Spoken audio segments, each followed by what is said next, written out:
I could have saved a life that day, but I chose to look the other way. It's been several years ago now.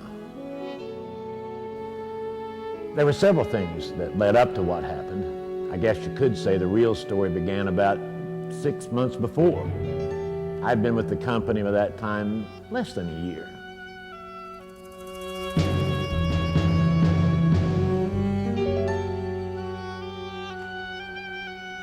Hey, Joey, you don't have the line from the heat exchanger blanked off. We went over this at the maintenance meeting, huh? If you don't blank it, a failure in the heat exchanger can cause pressure to backfeed into the supply line. Sorry, John, I must have forgot. Look, that'll make this procedure last twice as long. Besides, I never heard of a failure in the heat exchanger. Joey, you've only been here for a year.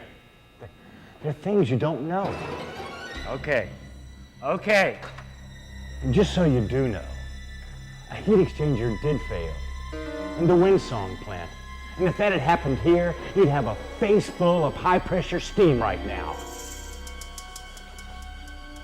Now look, there are reasons for every procedure that we have, and you need to follow them. And be sure to remind the other guys, too, huh? You know, if you see them changing this valve without blanking off the line to the heat exchanger. They should know that by now. They're in a meeting. Sure they do. Just like you did. Old habits are hard to change, Joey. Well, several months went by and I was beginning to feel like one of the guys. And I like they would listen to what I had to say. That's when I had this run-in with Randy. This was about a week before it happened.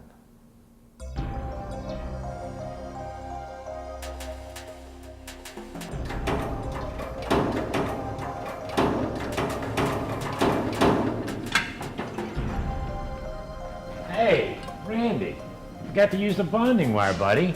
And where are your goggles? What are you trying to do, blow us up or something? Give me a static electricity? Hey, look, rookie, I've been working here long before they even started using those wires. Yeah, but John said in a safety meeting the static electricity could spark off and... But John doesn't work with this stuff. I do. I've seen their little procedures come and go, and I'm still here. So if it's all the same to you, I'm gonna do things my way. Yeah, but I think that maybe John... Look, rookie, you don't know enough to think. You mind your own business. You stay out of my way.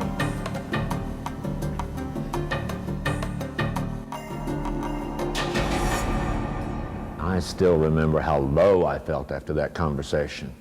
It really shook my confidence. And I'm sure it contributed to what happened a week later. I was walking along and saw Randy beginning to service the steam supply valve. It has to be serviced every 6 months. Naturally, I looked to see if he had blanked off the line from the heat exchanger. He hadn't. I was still smarting from my last encounter with Randy. I just didn't want to get into it with him. Didn't want him to get mad at me. Again. I could have saved a life that day, but I chose to look the other way. It wasn't that I didn't care. I had the time and I was there. But I didn't want to seem a fool or argue over a safety rule. I knew he had done the job before. If I spoke up, he might get sore. His chances didn't seem that bad. I'd done the same. He knew I had. So I shook my head and walked on by. He knew the risks as well as I. I justified it to myself by saying, I'd done it that way before. What right did I have saying anything to him? I mean, he knew the procedure. I walked a few steps, but something just didn't feel right about it. I stopped and turned around. I'd like to think I was going to say something to him, but I think I was only trying to convince myself that everything was okay. It wasn't. He took the chance. I closed an eye. And with that act, I let him die.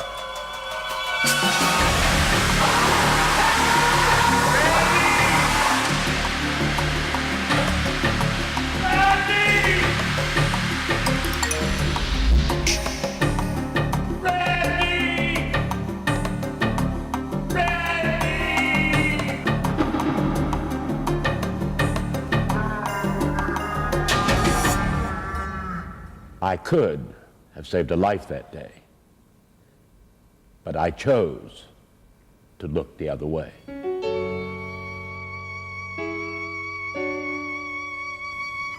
And now, every time I see his wife, I know I should have saved his life. That guilt is something I must bear, but it isn't something you need share.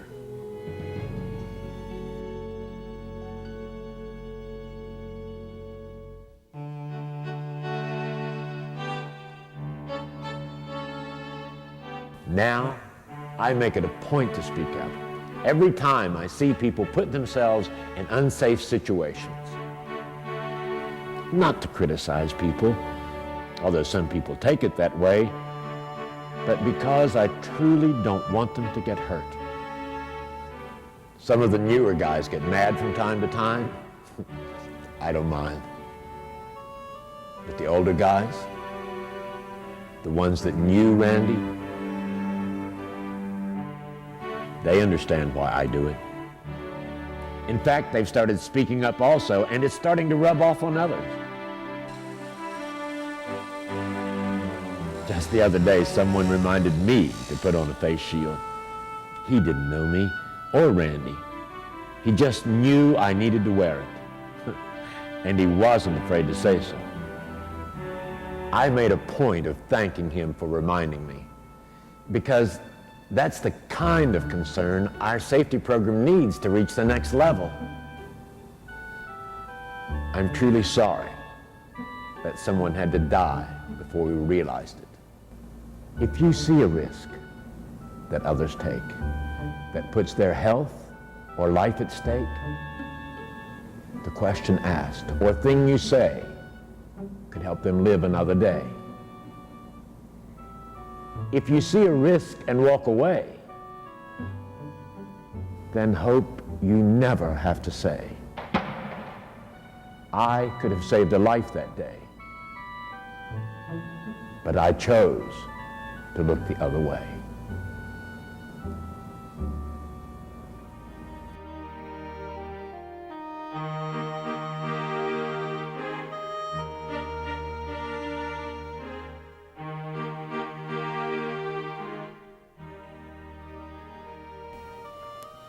I could have saved a life that day, but I chose to look the other way.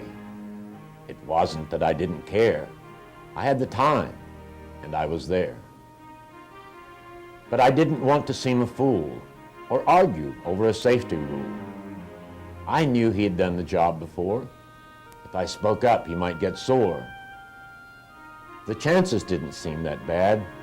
I'd done the same he knew I had. So I shook my head and walked on by. He knew the risks as well as I. He took the chance. I closed an eye. And with that act, I let him die. I could have saved a life that day, but I chose to look the other way. Now, every time I see his wife, I know I should have saved his life. That guilt is something I must bear, but it isn't something you need share. If you see a risk that others take that puts their health or life at stake, the question asked or thing you say could help them live another day. If you see a risk and walk away, then hope you never have to say, I could have saved a life that day, but I chose to look the other way.